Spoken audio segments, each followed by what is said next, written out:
আজকে এখন আমরা আলোচনা করব অর্গানন থেকে 13 নম্বর সূত্র।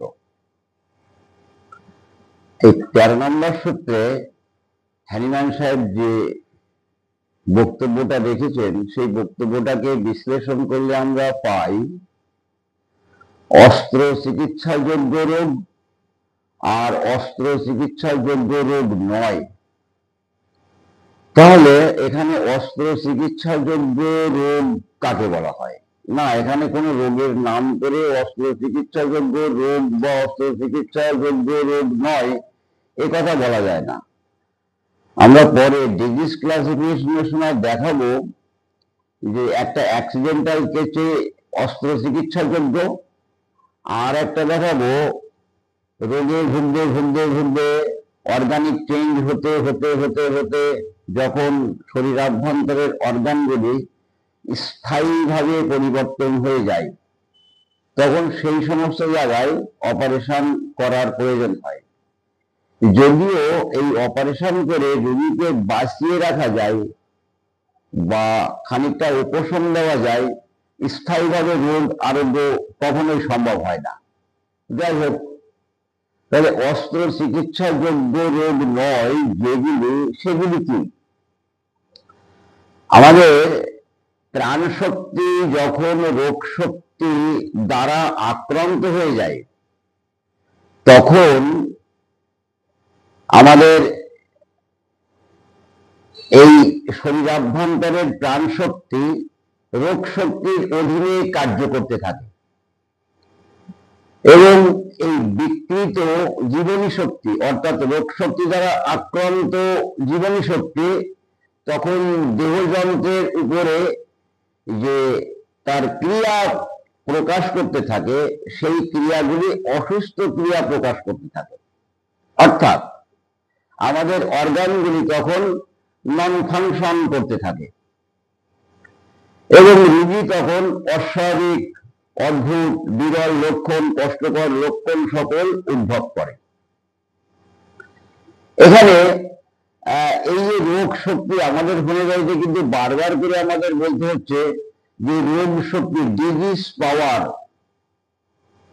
এই ডিজিজ পাওয়ার দ্বারা আমাদের প্রাণ শক্তি আক্রান্ত হয়। কাদের আক্রান্ত হয়?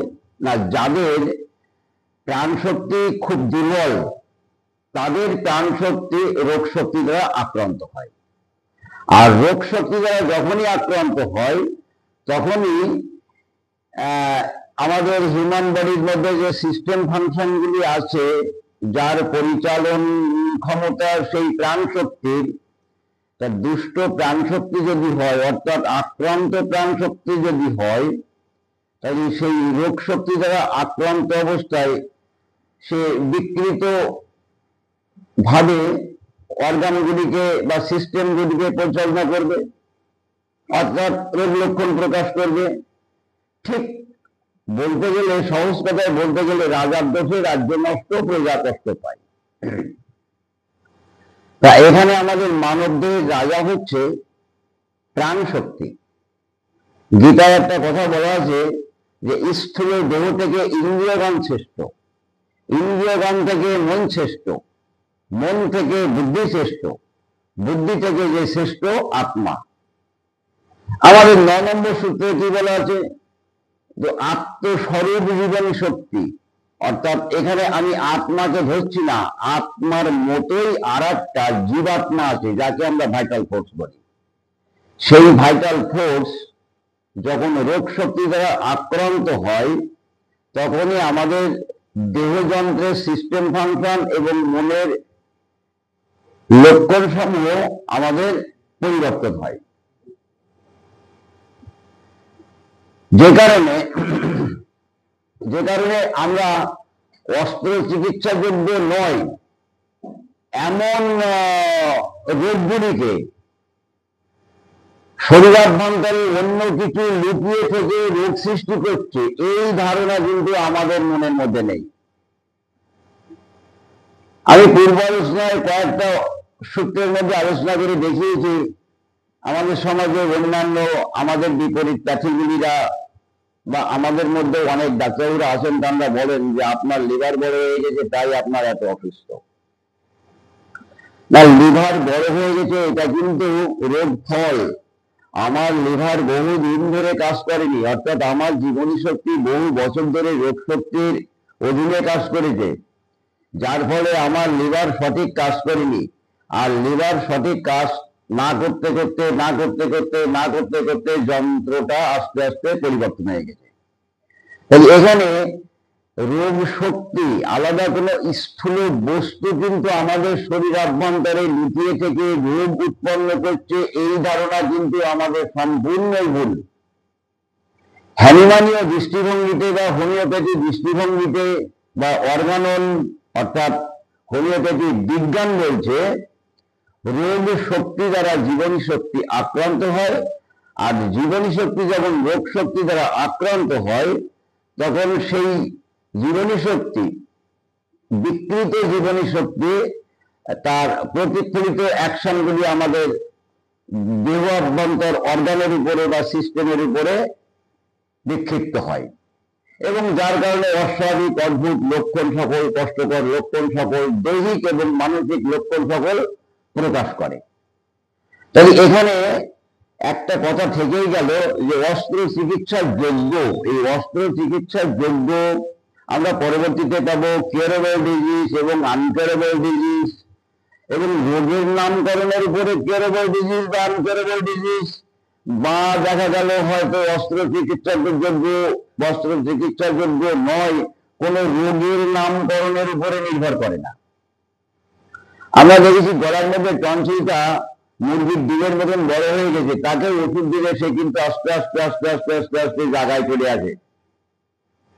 তার মানে সেখানে ওষুধ দেওয়ার মতন লক্ষণগুলি প্রকাশিত থাকে, অর্থাৎ রোগী ওষুধ চেয়ে নেয়, অর্থাৎ রোগীর মধ্যে থেকে মানসিক এবং শারীরিক ভাবে রোগের লক্ষণগুলি, ওষুধ দেওয়ার মতন লক্ষণগুলি প্রকাশিত হতে থাকে, এবং সেই প্রকাশিত লক্ষণ ধরে বিচক্ষণ চিকিৎসক তিনি নির্বাচিত সাদৃশ্য বিধানে ওষুধটা প্রয়োগ করেন। তাহলে যেখানে অপারেশন যোগ্য সেখানে দেখা যায় রোগী আর ওষুধ চায় না, অর্থাৎ যে লক্ষণের সাহায্যে আমরা ওষুধ দিই সেই লক্ষণগুলি সেই রোগীতে অবর্তমান হয়ে যায়, আর থাকে না। প্রাণ শক্তি এত ডিরেজমেন্ট হয়ে যায়, এত দুর্বল হয়ে যায়, সেখানে রোগ লক্ষণ প্রকাশ করার মতন আর কোনো ক্ষমতা থাকে না। শুধুমাত্র কষ্টকর কিছু লক্ষণ, কিছু সাধারণ লক্ষণ আর যান্ত্রিক বিকৃতিটাই আমাদের চোখে পড়ে। সেই সমস্ত জায়গাগুলিতে আমরা রোগীগুলিকে বাঁচিয়ে রাখার জন্য, আরো কিছু মাস, আরো কিছু বছর বাঁচিয়ে রাখার জন্য আমরা অপারেশন করি। কিন্তু এখানে যেটা বলা হয় কিওর অর্থাৎ আরোগ্য, স্থায়ীভাবে রোগ লক্ষণের দূরীভূত, সেটা কিন্তু হয় না। তাহলে বোঝা গেল যে 12 নম্বরে আমাদের যেটা বলা হচ্ছে অস্ত্র চিকিৎসার যোগ্য নয় এমন রোগগুলির যে মূল কারণ সেটা স্থূল নয়, এবং সেটা আমাদের স্থূল অবস্থায় শরীর অভ্যন্তরে লুকিয়ে থেকে রোগ সৃষ্টি করছে, এটাও নয়। তাহলে কি হচ্ছে, আবারও বলছি যে রোগ শক্তি দ্বারা আমাদের সেই প্রাণ শক্তি অর্থাৎ জীবাত্মা আক্রান্ত হচ্ছে।